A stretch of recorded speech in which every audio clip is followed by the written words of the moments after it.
तो कहानी की शुरू में हम मिस्टर वेनवर्थ से मिलते हैं, जिनकी डॉल्स बनाने की फैक्ट्री है। वेनवर्थ को अपने लिए एक असिस्टेंट की जरूरत थी, जिसका उसने न्यूज़पेपर में ऐड दे रखा था, जिसके चलते कोबी डेलन नाम की लड़की उसकी कंपनी में इंटरव्यू देने के लिए आती है। अंदर दिखाया जाता है कि मिस्टर वेनवर्थ बड़ी बारीकी से डॉल के बनने के प्रोसीजर को देख रहे थे। कैसे प्लास्टिक मेल्ट करके डॉल के मोल्ड के ऊपर डालकर उन्हें एक डॉल की शक्ल दी जा रही थी। प्लास्टिक से डॉल बनने और उसके पैकेजिंग तक के प्रोसेस पर वेनवर्थ खुद नजर रखते थे और उनकी नजरों से लग रहा था जैसे उन्हें डॉल से कोई खास मोहब्बत है। फिर अब उनके ऑफिस में कोबी डेलन आती है, जिसका वो इंटरव्यू शुरू कर देते हैं और उससे पूछते हैं कि बताओ डॉल्स का इस दुनिया में क्या रोल है। कोबी ने जवाब दिया, डॉल्स बिल्कुल इंसानों की तरह हैं। गॉड ने भी इंसानों को डॉल्स की तरह ही इस दुनिया में भेजा। उसकी बात सुनते ही वेनवर्थ ने फौरन उसकी बात काट दी और बोला, नहीं, डॉल्स मासूम होती हैं, इंसान गुनाह करते हैं और डॉल्स कुछ नहीं करती। खैर, ये कहने के बाद वो कोबी डेलन को घर जाने के लिए कह देता है। क्वालिफिकेशन रिक्वायरमेंट से ज्यादा होने के बावजूद भी उसे कोबी इस जॉब के लिए ठीक नहीं लगी। हालांकि कोबी ने उसे यकीन भी दिलवाया कि वो बहुत मेहनत करेगी और अपने आप को प्रूफ भी कर देगी। खैर, कोबी जैसे ही घर जाने के लिए पीछे मुड़ी तो हमें दिखाया गया कि उसे वेनवर्थ के ही किसी आदमी ने किडनैप कर लिया है। अब कोबी को जब होश आया तो वो वेनवर्थ के पैलेस में थी, जिस पैलेस को ठीक डॉल हाउस की तरह डिजाइन किया गया था। इस टाइम उसके सामने वेनवर्थ खुद बैठा था, जो उसे बताता है कि अगला पूरा हफ्ता वो यही उसकी इस डॉल हाउस में गुजारेगी और किसी ब्यूटी पेजेंट गेम की तरह उसे यहाँ की हर गेम में पार्टिसिपेट भी करना होगा। लेकिन कोबी को इस सब में इंटरेस्ट नहीं था। उसने बहुत ही प्यार से इनकार कर दिया, लेकिन वेनवर्थ ने बताया कि यहाँ उसके पास कोई ऑप्शन नहीं है, उसे जो कहा गया है उतना उसे करना ही पड़ेगा। कोबी उसकी बातों से बहुत ज्यादा घबरा चुकी थी। उसके जाने के बाद कोबी ने यहाँ से भागने की कोशिश भी की, लेकिन वेनवर्थ की सेक्रेटरी ने उसे पकड़ लिया और भागने की उसकी सारी कोशिशें नाकाम कर दी। एक प्लान फेल होने के बाद कोबी ने भागने के लिए दूसरे प्लान्स को यूज करना शुरू किया। उसने सारी विंडोज और दरवाजे देखना शुरू कर दिए जो बाहर की तरफ खुलते थे, लेकिन तभी पीछे से एक लड़की ने आकर कोबी को बताया कि ये पैलेस पूरी तरह सील्ड है। इसे डिजाइन ही इस तरीके से किया गया है कि इसके अंदर आने वाला कोई मेन दरवाजे के अलावा कहीं और से बाहर ना जा सके। और वो लड़की सब इसलिए चाहती थी क्योंकि उसने भागने की कोशिश की थी। अभी तक कोबी को ये बात नहीं मालूम थी कि इस महल में और कोई भी कैद है, क्योंकि उसने अभी तक महल में सिर्फ बड़ी बड़ी डॉल्स के अलावा कुछ नहीं देखा था। पीछे मुड़ने पर पता चला कि ये बड़ी बड़ी डॉल्स असल में इंसान थी, जिन्होंने मुंह पे मास्क लगाया हुआ था और इन सब को भी वेनवर्थ कोबी की तरह ही किडनैप करके यहाँ लाया था इस अजीब से कंपटीशन के लिए। यहाँ पर मौजूद एक डॉल कोबी को बताती है कि यहाँ पे होने वाला कंपटीशन असल में एक लड़की सिलेक्ट करेगा जो आइडियल होगी वेनवर्थ के बेटे की माँ बनने के लिए, और बाकी जितनी लड़कियाँ भी उस कंपटीशन को हारेंगी या उसकी किसी भी गेम में अच्छा परफॉर्म नहीं करेंगी तो उसे वेनवर्थ बहुत ही ब्रूटल यानी बुरे तरीके से मार डालेगा। इन सभी लड़कियों को किडनैप करने के बाद जब यहाँ लाया गया था तो सभी ने यहाँ से भागने की कोशिश की थी, लेकिन कोई भी यहाँ से कामयाब नहीं हो पाया। अब जिस लड़की ने कोबी को ये बताया था कि वो यहाँ से भाग नहीं सकती, वही लड़की कोबी को बताती है कि वेनवर्थ एक बहुत ही परफेक्ट इंसान है। उसे अपनी जिंदगी में हर चीज परफेक्ट चाहिए, जैसे डॉल हाउस में परफेक्ट होती है। और 2 साल पहले उसे जब पता चला कि उसकी वाइफ उसे चीट कर रही है तो उसने उनको भी बड़ी ही अजीब मैनर में सजा दिलवाई। दोनों को बिना कपड़ों के उसने कुएं में भिगवा दिया और उस कुएं में फिर बिजली की तार छोड़ दी, जिससे वो दोनों मारे गए। अभी वो लोग ये बात ही कर रहे थे कि अचानक वहाँ पे तेज बहन होने लग गई। उस लड़की ने बताया कि अब वेनवर्थ आने वाला है, उन्हें जल्दी से किसी डॉल की तरह तैयार होना होगा। बेल के बजते ही ये लोग एक खास रूम में जाते हैं जहाँ बहुत सारे कॉस्ट्यूम रखे हुए थे, जिनमें से हर लड़की अपने लिए एक कॉस्ट्यूम सिलेक्ट करके पहन लेती है और फिर किसी डॉल की तरह बुत बन के खड़ी हो जाती है। कोबी ने एक क्लाउन यानी एक जोकर वाला कॉस्ट्यूम पहना था। इतने में ही वेनवर्थ और उसका बेटा ऑटस रूम में आ जाते हैं। सारी डॉल ऑटस को अच्छी लगी, लेकिन कोबी नहीं, जो एक क्लाउन बनी हुई थी। और इससे पहले कि कोबी को मार दिया जाता, ऑटस को इम्प्रेस करने के लिए कोबी एक मैजिक ट्रिक दिखाती है। अपने पास पड़ी हुई एक कार को अपने अंदर की टेलीकाइनेसिस पावर से चला कर दिखाते हैं, यानी उसने अपने ब्रेन के जरिए कार को कंट्रोल करते हुए चला दिया, जो देखकर ऑटस इम्प्रेस हो गया और कोबी की जान बच गई। ऑटस को ये जादू देखकर यकीन नहीं आया। उसने कोबी से ये जादू दोबारा करने को कहा, लेकिन कोबी ने इनकार कर दिया और जवाब में उसे ऑटस का वैसा ही बिगड़ा हुआ रूप देखना पड़ा जैसा वेनवर्थ का, यानी उसके डैड का है। ऑटस उसे मारने का हुक्म देने ही वाला था लेकिन तभी कोबी ने उसे दोबारा इस कार को चला के दिखा दिया और ऐसे उसने ओटिस की अट्रैक्शन पाली। ओटिस और वेनवर्ट के यहाँ से जाने के बाद सभी लड़कियां अपने रूम में थी और सभी अब कोबी के बारे में ही बात कर रही थी और ऑरेलिया को तो टेंशन होने लगी थी कि ऐसे तो जादू से कोबी ओटिस को अपनी तरफ कर लेगी और हम सब मर जाएंगे। ऑरेलिया काफी सेल्फिश थी, वो हर हाल में ये पेजेंट जीतना चाहती थी ताकि सिर्फ उसकी जान बच जाए और वो ओटिस की माँ बनके यहाँ रहने लगे। कोबी ने उसकी सारी सोच को समझते हुए उसे समझाया, देखो ऑरेलिया, ये पेजेंट जीत कर ओटिस की माँ बनके यहाँ रहना कोई बड़ी बात नहीं है। बड़ी बात ये है कि हम किसी तरह सबको यहाँ से बाहर निकाल लें। अभी वो लोग ये बात ही कर रहे थे कि एक और मरतबा अलार्म बजने लगे। सभी जल्दी से डॉल की तरह तैयार हुई और डाइनिंग रूम में आ गई।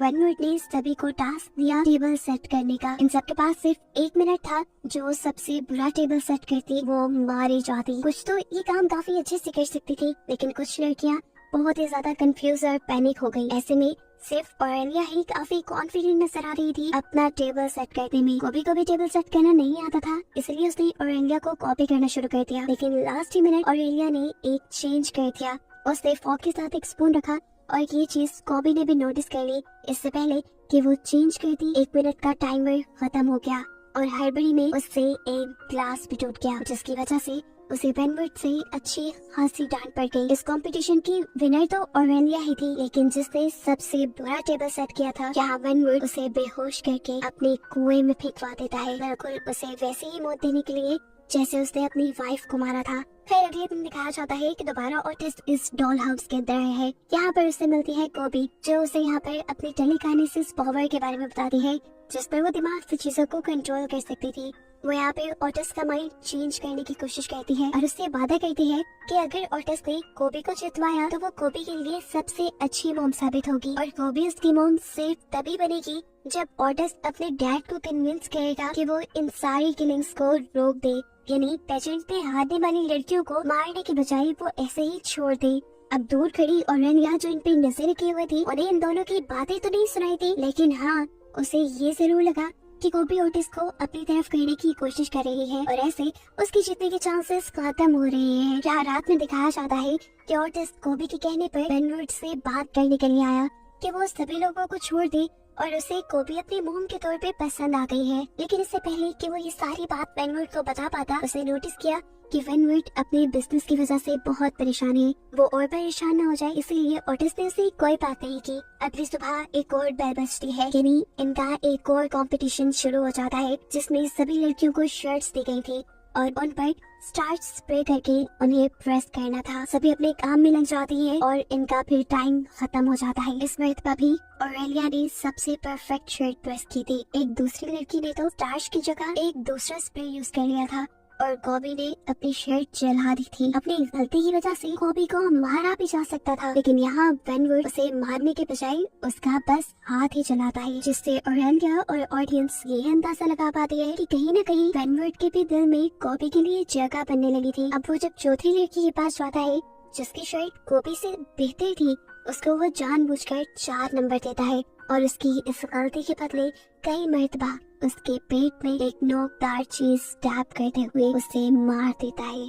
अब सीन कट होकर हमें कोबी और उसके साथी को एक रूम में दिखाया जाता है, जहां वो डिस्कस कर रहे थे कि वो मरने के बजाय यहाँ से भाग भी सकते हैं, क्योंकि उनको ऑरेलिया ही जीतने वाली लग रही है। साथ ही कोबी अपनी साथी को ये भी बताती है कि वो ओटिस का माइंड अपनी पावर से मैनिपुलेट करने की कोशिश कर रही है ताकि वो कोबी को जितवाए और कोबी बाकी सबको यहाँ से फ्री करने में मदद कर दे। उनकी ये सारी बातें ऑरेलिया सुन चुकी थी और ये चीज अपनी पावर्स की मदद से कोबी को भी पता चल गई। उसके बाहर जाने से पहले कोबी भागते हुए डॉल रूम के अंदर जाती है और कुछ चीज ढूंढने शुरू कर देती है। इतने में हम देखते हैं कि ऑरेलिया कोई नुकीली चीज लेकर कोबी के रूम में आई और उसने पीछे से कोबी को स्टैब कर दिया। लेकिन फिर रिवील हुआ कि इस क्लाउन कॉस्ट्यूम में कोबी नहीं बल्कि एक स्टैचू था, क्योंकि कोबी ने ऑरेलिया को भांप लिया था। वो चाहती थी कि ऐसे ही कोई चाल चलेगी ऑरेलिया, इसीलिए पहले ही उसने अपनी जगह पे इस स्टैचू को खड़ा कर दिया और फिर ऑरेलिया को समझाने की कोशिश की कि जीतने और मरने के बजाय भी बहुत से ऑप्शंस हैं जिनको आजमाया जा सकता है।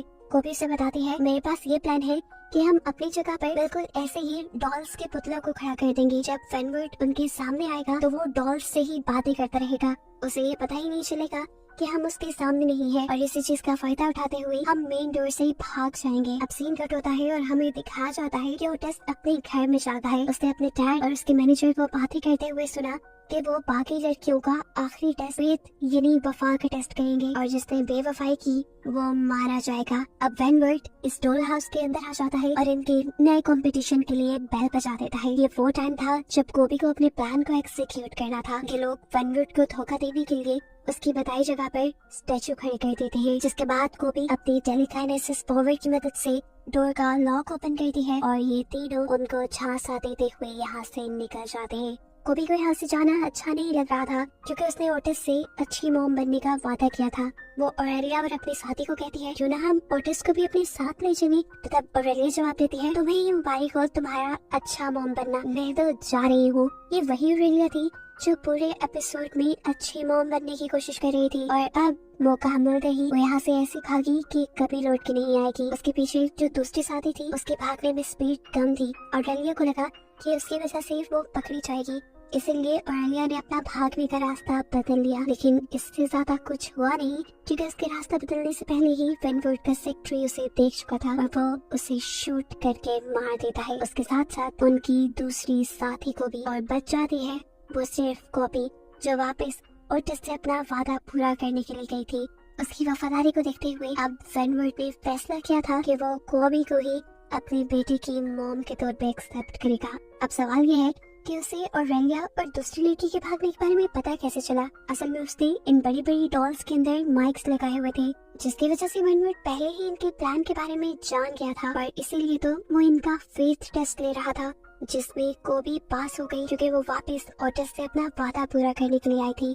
और अब फाइनली उसे ओटिस की मॉम बनाने के लिए वेनवर्ट उसे एक डॉल बनाने का फैसला करता है क्योंकि उसे लगता है कि एक डॉल ही गुनाह नहीं करती और एक डॉल ही अच्छी मदर साबित हो सकती है। इसलिए अब कॉपी को एक मशीन पर लिटा दिया गया जिसके अंदर प्लास्टिक मेल्ट करके बड़ी बड़ी डॉल्स बनाई जाती थी। अब गरम गरम प्लास्टिक कॉपी की बॉडी पर लगाकर उसकी बॉडी ये लोग प्लास्टिक से सील करने वाले थे। वो भी यहाँ से जाना चाहती थी। वो अपनी पावर्स का भी इस्तेमाल करती है जिससे रूम की लाइट्स तो फ्लिकर करती है, लेकिन वो अपने आप को इस मशीन से छुड़वा नहीं पाती। और फिर सीन कट होकर हमें दिखाया जाता है कोबी को एक पूरी डॉल की शक्ल में जो अब वेनवर्ट और ओटिस की खिदमत कर रही थी। एकदम से वेनवर्ट का चाय का कप उछलकर छत से लगा और देखने को मिला कि इस टाइम उनके घर में दो विचेस यानी जादूगरनी हुई हैं, जिनको कोबी ने अपनी टेलीकाइनेसिस पावर की मदद से यहाँ अपनी मदद को बुलाया था। लेकिन क्योंकि कोबी की पावर्स इतनी ज्यादा स्ट्रॉन्ग नहीं थी, इसीलिए विचेस को उसका मैसेज देर से मिला।